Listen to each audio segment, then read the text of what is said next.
Hello and a warm welcome to the CNBC Africa special coming to you live from Davos, Switzerland, where the World Economic Forum is currently in session. Over the last 15 years, we've seen the African continent gathering momentum from a growth perspective and achieving over 5% for the last 2 years, which is well above the global average. What is even more exciting is that according to the African Development Bank, we're on target to hit 5.3% for 2013. The region has also bounced back quickly from the 2008-2009 global financial crisis and is now the second fastest growing economy in the world. The key question at this point is whether the continent can sustain this growth. And it's against this background that we focus our debate on de-risking Africa. Have African countries made the right investment decisions and put the right policies in place to continue this exciting growth story? Joining me today to delve deeper into these issues are His Excellency Jacob Zuma, President of South Africa, His Excellency Goodluck Jonathan, President of Nigeria, Sunil Bharti Mittal, the Chairman and CEO of the Bharti Enterprises Group, Louise Arbour, President and CEO of the International Crisis Agency, and Graham Mackay, the Executive Chairman of SAB Miller. Thank you all so much for joining me. President Zuma, if I may start with you. The biggest risk, in your opinion, to sustaining growth on the African continent at current levels? Well, thank you very much in the first instance. Well, I may start on the wrong footing because I've been questioning myself about the topic. You don't like the topic. It's not a good place to start. De-risking Africa. Is Africa risky more than any other region in the world? I think, yes, you say yes. Murmurs in the audience at this point. Somebody will have to explain to me because it looks like there's a perception about Africa which needs to be dealt with. Hence the topic. If you yourself were saying it has been growing, it has bounced back very quickly, and I would imagine not less than other regions of the world. I think there's evidence that Africa is growing. There's also evidence that African leaders have collectively come together to do things that is going to make Africa to move forward. We have collectively dealt with the issue of democracy in the continent of Africa. We are entrenching democratic rule. We have also dealt with the issue of the infrastructure because we realized that the colonial legacy left us different whilst, or acting differently whilst we were in one continent. We have taken a decision to grow our infrastructure, to grow our intra-trade. We are moving to integrate the 5 economic regions in the continent. And from our point of view, we are doing everything that we believe is right to ensure that our continent moves forward. That's why I've got a problem with the topic. And somebody said, yes, they will explain to me, what is it that is a risk that you need to come and say, how do we de-risk Africa? I say I take issue with that because I think Africa is moving correctly as a continent. An appropriate answer, Mr. President. You don't believe there is any risk to the economic growth that we're enjoying? Point taken. Let's hear from President Jonathan. So do you believe there is a challenge to that 5.3% growth rate? And Mr. President Zuma, I have to bring into the debate at this juncture that if we remove South Africa from the equation, that growth rate is pushed up to 6%, not 5.3%. Moving on, Mr. Not good to challenge a moderator in the early stages. No. President Jonathan, my apologies, sir. Well, thank you. I wouldn't question the wisdom in selecting the topic, de-risking Africa. But of course, in any investment or any venture, there's always risk in business. So not just Africa, there's risk anywhere in the world, depending on the circumstances. But President Zuma already expressed the key thing. Before this time, African states were quite politically unstable. You had military interventions, and where government is not stable, where the political system is not stable, it's a big risk in terms of investment because laws could be changed arbitrarily. And that is the emphasis President Zuma had said. Over the period, most of the African states have stable political systems. presently, about 33 African states have conducted successful elections 2 times, where one civilian administration has handed over to another one. In Nigeria, we've done our elections 4 times. We never experienced that. So in terms of political stability, the African continent has been reasonably de-risked because governments are stable. And because the political system is stable, it also affects the economic planning. If you look at it before this time, we had a lot of volatility in terms of the economic indices. Inflation was very staggering. In terms of exchange rates, unpredictable. But now most countries, exchange rate has been reasonably stable. So businessmen can make predictions. In terms of inflation, of course, in Nigeria, we are trying to we are now 11 point, little above 11. We want to make sure that we maintain single digit. And it cut across most of the African countries. Before this time, the growth rate has been very stagnant, just like Zuma said. But over the periods, the growth rate of a number of African countries is significantly above the world average. Countries like, of course, Ethiopia, Ghana, Niger, even Liberia, though they are small economies. But in terms of the growth, it's quite significant. That shows a focus and a promise. So, President Jonathan, can I interrupt there? Yeah. You are largely Nigeria, an oil-producing economy. Yes. Isn't one of the single biggest risks facing you a continued global economic meltdown? Yes, in terms of oil, any country that depends on one major commodity is a big risk, because anything that affects the oil production or the global oil price, it affects us. Of course, that is one aspect, and that's why we are looking to different areas. One of our key programs that we want to market here in Davos is agri transformation, solid mineral and others. We have the potential, but somehow some years back, of course, that has to do with also the political stability, because the country was not politically stable. We had military government, and if you take over power, all what you want is quick money to satisfy the people. So there was no investment in other areas. They could just exploit the oil, of course. We're going to come back to that, President Jonathan. Sunil, if I can move to you at this point.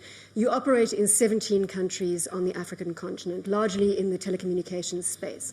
When you see negative news flow hitting the headlines, how do you feel about your African investments? You know, as investors, a very significant investor in Africa, one looks at the political leadership at the end of the day. Let me start with the good news. I think the Africa continent and most of the nations welcome foreign investment. When I moved in 3 years back, I was amazed at the welcome we received in every country, including Nigeria. And it is no small matter that our fastest launch anywhere in the globe was in Rwanda, and I'd like to acknowledge President Kagame, who's here. In 83 days flat, from day 0 to 83 days, we launched mobile services. That's a record. The amount of support we got from President's office and the telecom ministry was outstanding. Similarly, in Nigeria of late, we see a lot of stress in the upper north, where Boko Haram have been targeting cell sites, switching centers, and the support that we have received from the government has been tremendous. Security has been beefed up, people have been reassured, especially foreigners who are working there, and that's what counts in the end. Will Africa have issues from time to time, which will scare investors, which will worry investors? That's a fact of life. There are some pockets, new one developing in Mali now, upper Nigeria, some other parts of Congo on the northwestern border. Issues will be there. But investors go with the eyes open. The opportunity is big. The price to be won in the end is very big. And the growth is there. At the end of the day, all emerging markets offer growth. But today, really, the last bastion of big growth is the African continent. 1 billion people, of which 500 million are connected, and 500 million are yet to be connected. And those who are connected want to move up to the next level of mobile internet. And that's what excites investors like us. I would say on balance, risk of growth is limited because Africa will grow. People are aspiring for more products and more services. Yes, commodity prices have weakened. That's one area of concern.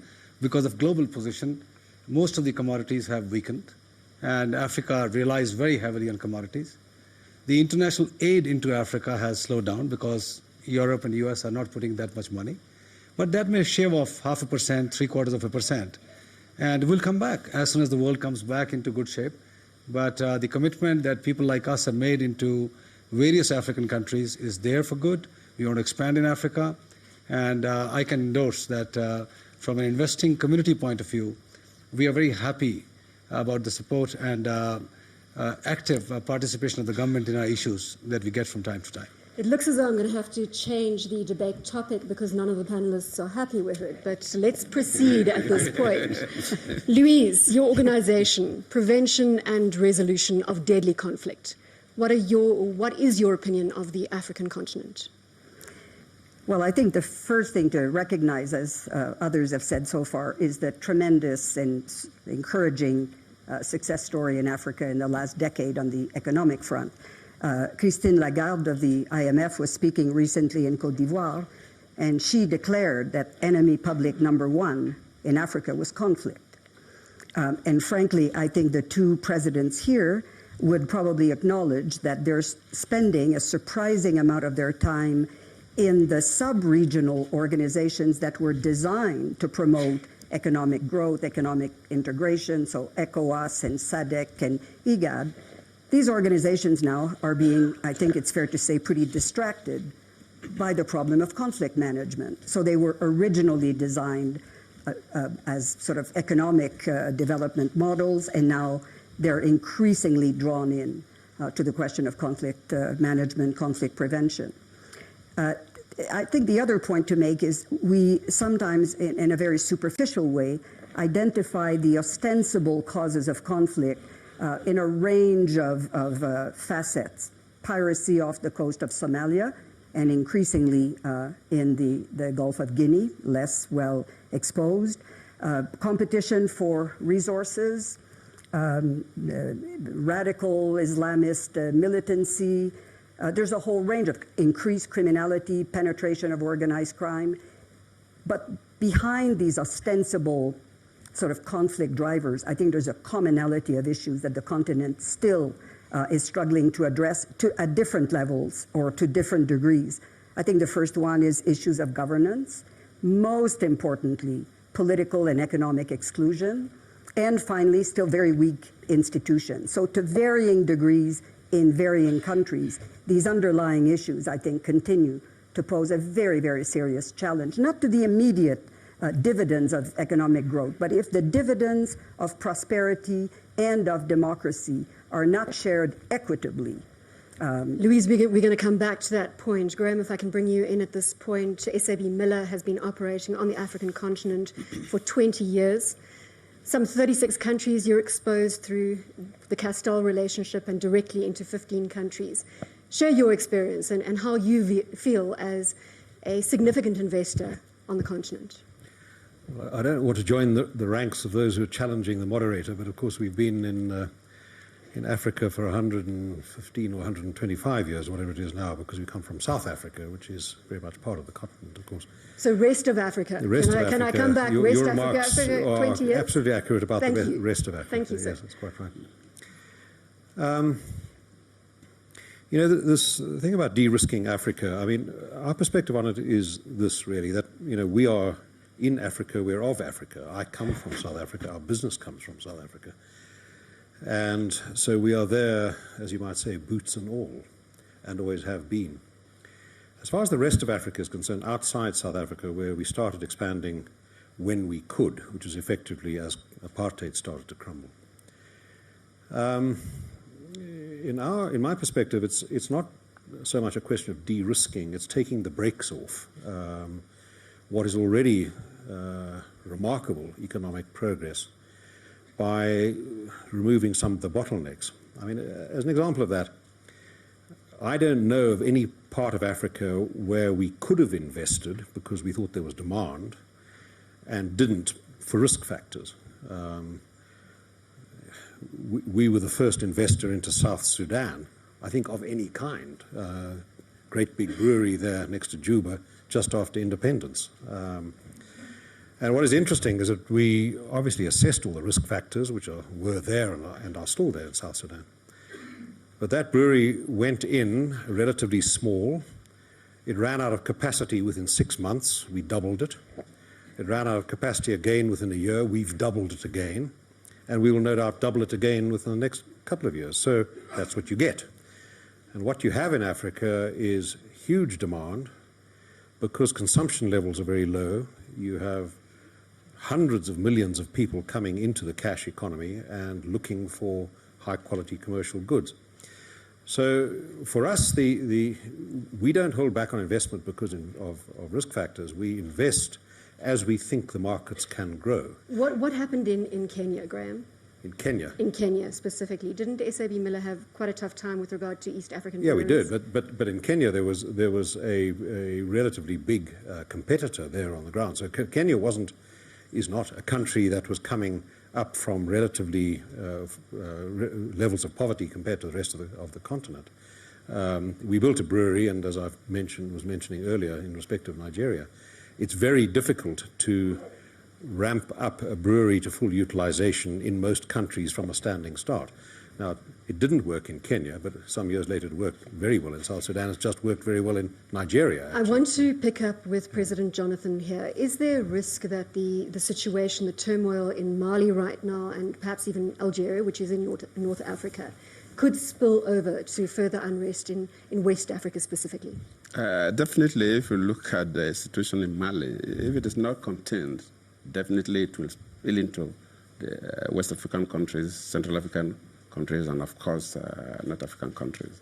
And when you look at the situation in Mali, you know, it worsened because of the crisis we had in Libya. If Libya was relatively stable, if we never had those crises in Libya, the situation in Mali would have been a little better than what it is. Well, we know we have fundamental problems in Mali, the issue of governance issues and so on, and religious extremism. But the terror aspect and the issue of hostage taking, especially for purpose of ransom, and drug traffickers and gun runners, it worsened because of the crisis in Libya. And of course, the terrorists, they always want to instigate crisis because they make money through that. And if we don't contain the problem in northern Mali, definitely it will affect other countries. And that's one of the reasons why Nigeria has to move fast. And we have to thank the government of France for helping. President Zuma, if I can refer now to the World Economic Report, the Competitiveness Report 2012-2013. The good news is that South Africa ranks as the top performing economy in sub-Saharan Africa at position number 52. However, weak points, security, crime, violence. If you look at labor tensions, labor-employer tensions, we rank at 144. Now, there were only 144 economies surveyed. So we are experiencing security issues, especially with those labor tensions. What do we need to do to prevent the situation from deteriorating further? Well, we are discussing the matter. All stakeholders are discussing the matter. We have had a meeting where we all met to say, how do we address the issues that were prevailing? As of course you'd appreciate, the labor bubbles that you saw in South Africa, what is it that led to that? Because it is important to understand that where is the origin of this. The labor situation was very calm until one mining company, despite an agreement between labor and the particular companies, was 3 years. There will be no negotiation, which was the first time, which was an advance, in fact, in terms of the labor negotiations and, as we call it, the bargaining system in our country. You're talking now about Anglo Platinum and the 14,000 potential job losses. That's the latest. I'm talking about what led to Marikana. Then the company decides, despite the agreement, to conduct negotiations with a particular union and then reach an agreement, which then threatened the agreement that was in existence. Other workers began to say, if you could reach this agreement, why not us? That's what sparked off the labor unrest.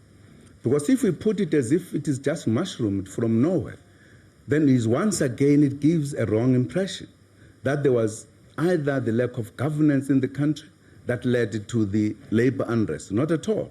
It came from the private sector that led to the Marikana. May I set a little context here for the audience? Those of you who don't know about Marikana, an event happened, wildcat strikes at Lonmin, one of the platinum producers in South Africa, on the 16th of August 2012, resulting, sadly, in 47 deaths. Yes, just that's a little the point context. I'm talking about.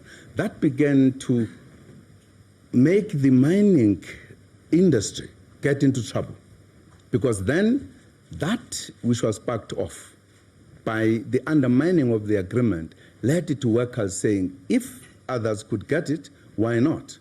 And they went up. The manner in which it came, it began to undermine the bargaining system, which was there as good governance of the country. Undermined by what? By how a company negotiated with a particular union that led to the problem.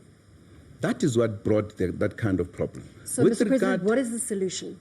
The solution is that we are discussing the matters. To begin to come back to the system which was functioning very well, destabilized by those who wanted to undermine it, to say, let us get back to the governance of the labor system in the country. Let us not undermine the bargaining system, which was undermined.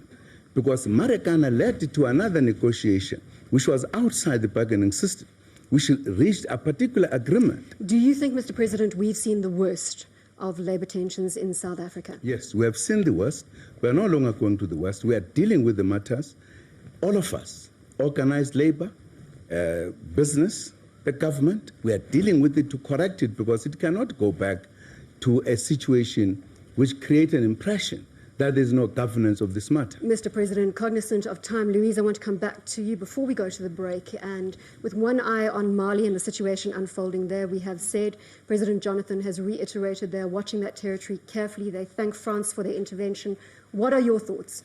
Are we going to see this turmoil destabilizing West Africa? Well, I think what we're seeing now is an increasing engagement in essentially the opening of a second major theater of the war on terror. The danger, of course, with an extreme focus on a very heavy military response is that it may obscure the original political grievances that were very present in Mali and I think exist in the neighboring states. So you have essentially what was, and I agree with President Jonathan that the fallout from Libya was, to some extent, an additional trigger. Weapons came in the hands of Tuaregs, who originally had an agenda, not necessarily secessionist, but the claims for autonomy for the North. And this was immediately, very rapidly hijacked by Islamist militant groups that have tremendous capacity. Without going into the capacity. detail, again, apologies, I am cognizant of time. Is there a risk that the turmoil will destabilize West Africa? Well, it already is. I think there is a tremendous risk, but there's also a risk that it will obscure the real issues of the reconstruction of the state in Bamako and so on. So I think there's also a danger that militarization will take a life of its own. And for many in West Africa, on the continent generally, the main source of insecurity, I can assure you, of women and many men in Africa and elsewhere, doesn't come from the fear of the war on terror. Louise, thank you very much. Time for a short break. When we return, we continue with our live discussion on de-risking Africa. Stay tuned.